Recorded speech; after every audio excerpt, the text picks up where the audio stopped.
Hi everyone, this book is called One Morning in Maine.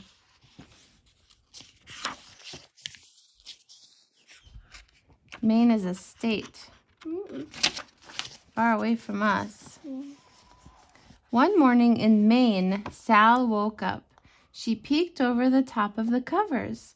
The bright sunlight made her blink, so she pulled the covers up and was just about to go back to sleep when she remembered, today is the day I'm going to Buck's Harbor with my father. Sal pushed back the covers, hopped out of bed, put on her robe and slippers, and hurried into the hall. There was little Jane, just coming out of her room. Sister Jane had wiggled out of her nightie, so Sal helped her put on her robe and slippers. You don't want to catch cold and have to stay in bed, Jane, because this morning we are going to Buck's Harbor, Sal reminded her sister. Together they went into the bathroom to get ready for breakfast. Sal squeezed out toothpaste onto Sister Jane's brush and said, "Be careful, Jane, and don't get it in your hair."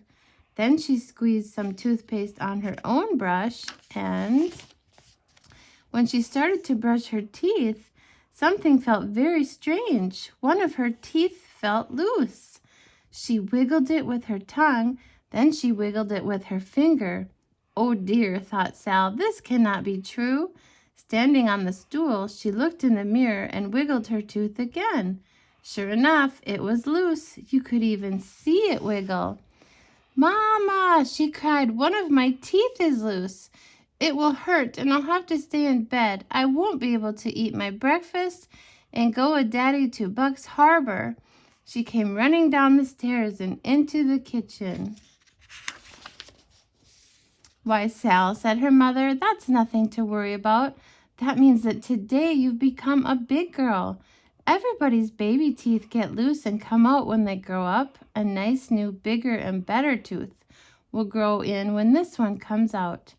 "Did your baby teeth get loose and come out when you grew to be a big girl?" Sal asked her mother. "Yes," she answered, "and then these nice large ones grew in.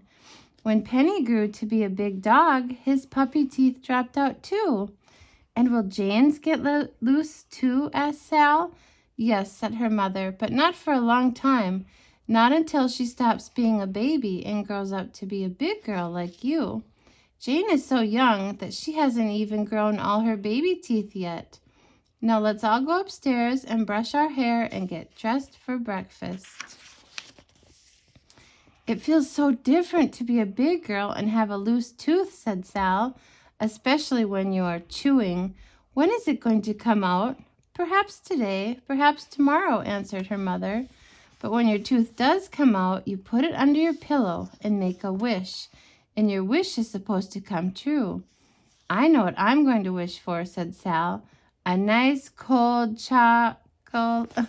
"You mustn't tell anybody your wish or it won't come true," cautioned her mother. "It's supposed to be a secret wish.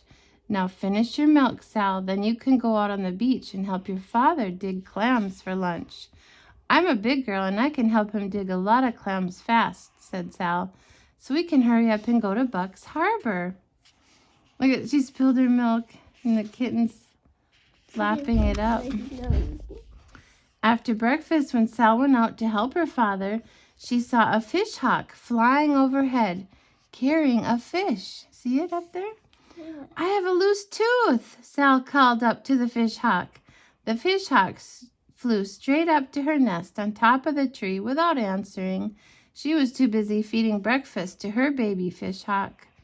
Sal wondered for a moment if the baby fish hawk had any teeth to chew his breakfast. Then she started on down towards the beach where her father was digging clams. When she came near to the water, she saw a loon. "I have a loose tooth," Sal called to the loon, "and today I have started to be a big girl." The loon didn't say anything but kept swimming in circles. Then he ducked his beak in the water and snapped out a herring. Then he swallowed it whole without a single chew. "Perhaps loon don't have teeth," thought Sal, and she was just turning to go on her way when a seal poked his head up out of the water. "I have a loose tooth." Sal said to the seal, and the seal, being just as curious as most seals, swam nearer to have a good look. See, said Sal as she walked closer, right down onto the slippery seaweeds at the water's edge. The seal swam nearer, and Sal was stooping nearer when... Oops! She slipped on the seaweed and fell. Kasploosh! The seal disappeared underneath the water, and the loon laughed. La-hoo-hoo-hoo! Sal wasn't hurt a bit, so she laughed too. Then she got up carefully and started on down the shore to help her father dig clams. She paused to watch some seagulls having breakfast. They were dropping mussels down on a rock to crack the mussel shells, just like nuts. Then they flew down to eat the insides. Do gulls have teeth? Wondered Sal as she wiggled her own loose one with her tongue. She thought of her secret wish and smiled, then hurried down to the beach to where she could see her father. See? Yeah. Daddy, I have a loose tooth, she shouted. And when it drops out, I'm going to put it under my pillow and wish a wish. You can even see it wiggle. Her father stopped digging clams to watch while Sal wiggled her tooth for him. You're growing into a big girl when you get a loose tooth, he said. What are you going to wish for when it drops out? I can't tell you that, said Sal solemnly, because it's supposed to be a secret wish. Oh, yes, so it is, her father agreed. May I help you dig clams? Sal asked. I'm almost finished, he replied, but you can help if you like. First, you take off your socks and shoes and roll up your pants too so they don't get all wet and muddy. Sal took off her shoes and socks and put them on a dry rock. She rolled up her pants and waded into the muddy gravel to help her father. He dug in the mud with his clam rake, and then they looked carefully and felt around in the muddy hole for clams. I found a tiny baby one, said Sal. You certainly did, said her father, but it's too small. We just keep the large ones like this. Let's put the baby clam back in the mud so he can grow to be a big clam someday. You see it in his hand? Yeah. He's such a baby clam. I guess he is too small, she agreed. I guess he isn't even big enough to have all his baby teeth, said Sal, placing the tiny clam tenderly back in the mud. Clams don't have teeth, grunted her father, digging another rakeful of mud. Not even big clams have teeth? Asked Sal. Not even big clams, her father assured her. Do baby fish hawks and big fish hawks have teeth? Asked Sal. No, said her father. Do loons have teeth? She asked. And gulls? No. Do seals have teeth? Yes, they have 'em, he answered. And do their teeth get loose like this? Asked Sal, opening her mouth to show her loose tooth. She has so many questions. Yeah. Ow, she said with great surprise. She felt her tongue and she felt with her muddy fingers. Why, it's gone, she said sadly, feeling once more just to make sure. The loose tooth was really and truly gone. The salty mud from her fingers tasted bitter, and she made a bitter-tasting face that was almost like a face crying. Did you swallow it, Sal? Her father asked with a concerned smile. No, she shook her head sadly. I was too busy asking to do any swallowing. It just dropped itself out. It's gone. I can't put it under my pillow and make my wish come true. That's too bad, her father sympathized. But you are growing into a big girl, and big girls don't cry about a little thing like that. They wait for another tooth to come loose and make a wish on that one. Maybe we can find my tooth where it dropped, said Sal, hopefully, feeling around in the muddy gravel where the clams live. Sal's father helped her look, but a muddy tooth looks so much like a muddy pebble, and a muddy pebble looks so much like a muddy tooth that they hunted and hunted without finding it. We'll have to stop looking and take our clams back to the house, Sal, her father said at last, or we won't have time for the trip to the village. He washed off the clams in the clean salt water of the bay, and Sal reluctantly stopped looking and waded in to wash the mud from her feet and hands. I guess some clam will find my tooth and get what I wished for, said Sal. If we come back here tomorrow and find a clam eating a chocolate ice cream cone, why, we'll have to take it away from him and make him give me my tooth back too, she said. That's what she wished for, was a chocolate ice cream cone. While Sal put her socks and shoes on, her father packed seaweed around the clams to keep them moist and fresh. Now let's hurry back to the house, he said, and in a few minutes we'll be on our way to Buck's Harbor in the boat to get milk and groceries. Okay, Sal answered, scrambling to her feet. She gave one last look at the muddy place where she'd lost her tooth and then started walking back along the shore with her father. She walked along slowly, looking at her feet so that her father could not see her face in case it looked almost like crying. Oh, see what I found, she exclaimed, stooping to pick up a feather. It's a gull's feather, said her father, pausing for Sal to pick it up. See the feather she found? Did a gull lose it? Will another feather grow in where this one dropped out? Asked Sal. Yes, Sal, that's right, answered her father. Maybe seagulls put dropped out feathers under their pillows and wish secret wishes, Sal suggested. Seagulls don't use pillows, but I suppose they can make wishes, her father said. Then I'll make my wish on this feather, Sal decided. Perhaps the gull has already made a wish on that feather and the wish is used up, suggested her father. Oh, no, Sal said definitely. He didn't, you see. I guess because he was too busy flying and not looking back.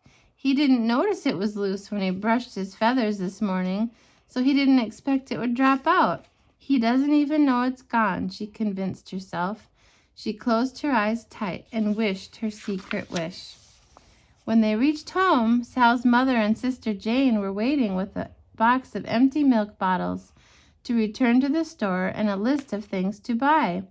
I'll have a nice clam chowder ready for your lunch when you get back, said Sal's mother, waving goodbye. I'll take good care of Jane, Sal promised. I'm a big girl, and I can watch so she doesn't tumble into the water.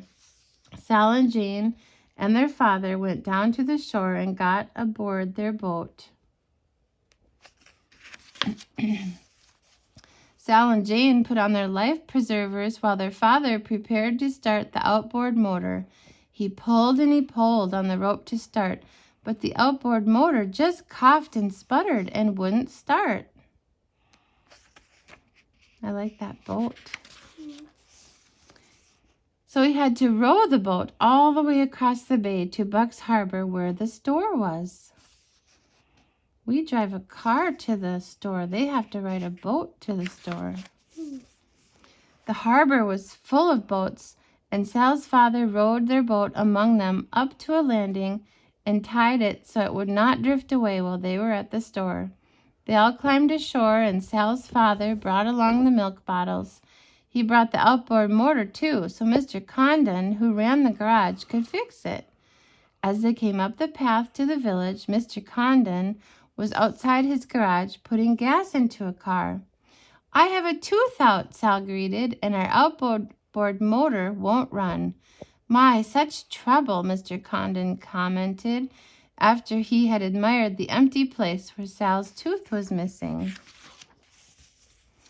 They took the outboard motor into the garage to find out why it wouldn't run. Mr. Condon pinched a little with his pliers, tunked a bit with his hammer, and then, after selecting a large wrench, he took out the spark plug. Came right out, just like that tooth of yours, didn't it, Sal? He said, holding it up to the light. Humph, he grunted, tossing it on the floor. Needs a new plug. Sal was just about to ask how long it would take for a new spark plug to grow in when Mr. Condon reached up on the shelf and picked up a brand new one and put it in the motor. Sal picked up the old spark plug and handed it to Sister Jane. Jane was so little that she didn't understand about secret wishes. Jane was so little that she couldn't even say ice cream cone.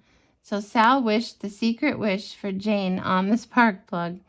Mr. Condon pulled the rope and the motor started right up, just as good as new. Sal's father thanked him and picked up the motor and the milk bottles. Jane carried her spark plug. Sal carried her feather, and they said goodbye and walked across the street to where Mr. Condon's brother kept store. "Well, look who's here," said Mr. Condon, who kept store. "I have a tooth out," Sal shouted, returning Mr. Condon's greeting. She's telling everyone about her loose tooth, missing tooth. She showed the empty place where her tooth had been, first to Mr. Condon, then to Ferd Clifford and Mr. Oscar Staples, who were sitting in the store talking about trapping lobsters and how the fish were biting. "Don't put your tongue in the empty place," Mr. Clifford advised, "and a nice shiny gold one like mine will grow in." But I didn't know soon enough," said Sal, looking confused. "Ha," said Mr. Condon, chuckling. "Don't you worry Don't you go worrying in about everything these jokers suggest. I don't suppose," he added, opening up his freezer, "that you would eat an ice cream cone with one of your teeth out." She's going to get her wish. "Oh, yes, I could," said Sal, and it's supposed to be chocolate. "And this little lady?" he questioned, turning to Jane. "Hers is supposed to be vanilla, so the drips won't spot. And you'd better push it together tight so it won't drop off," Sal dictated, "because she's still almost a baby and doesn't even have all of her first teeth." After Mr. Condon had put the groceries and milk in the box, they thanked him once more and waved goodbye. They walked down the path to the harbor and down the runway to the float where their boat was tied. They all climbed aboard, carrying the outboard motor, the box of milk and groceries, the feather, the spark plug, and the ice cream cones. While their father fastened the outboard motor to the boat, Sal and Jane finished their ice cream cones. "I want some more," Jane demanded. "Silly," exclaimed Sal. "Our wishes are all used up." Then she remembered that she was growing up, and just like a grown-up, she said, "Besides, Jane, 2 ice cream cones would ruin your appetite. When we get home, we're going to have clam chowder for lunch." Well, that was a neat book. Yeah. We saw what it was like to live in Maine. Yeah. And our Bible story tonight is from 1 Samuel 3. Samuel the prophet. Hannah's son Samuel lived in the Lord's tent with the priest Eli. Eli was his teacher. One night, Samuel was asleep. He woke up when he heard someone call his name. Samuel got up and ran to Eli. He said, "Here I am. What do you want?" But Eli said, "I didn't call you. Go back to sleep." So Samuel went back and lay down. Again he heard someone call his name. And Samuel got up and went to Eli. "Here I am," he said. "What do you want?" "Son, I didn't call you," Eli said. So Samuel went and lay back down. This happened a 3rd time. Then Eli understood that it was God who was speaking to Samuel. Eli said, "Go back and lie down. If someone speaks to you again, answer, 'I'm listening, Lord. What do you want me to do?'" Samuel went back and lay down. God came and stood beside him and called out as he had done before, "Samuel, Samuel." Then Samuel said, "I'm listening. What do you want me to do?" And God spoke to Samuel. From then on, Samuel was a prophet of God. The people listened to Samuel, and he became their leader.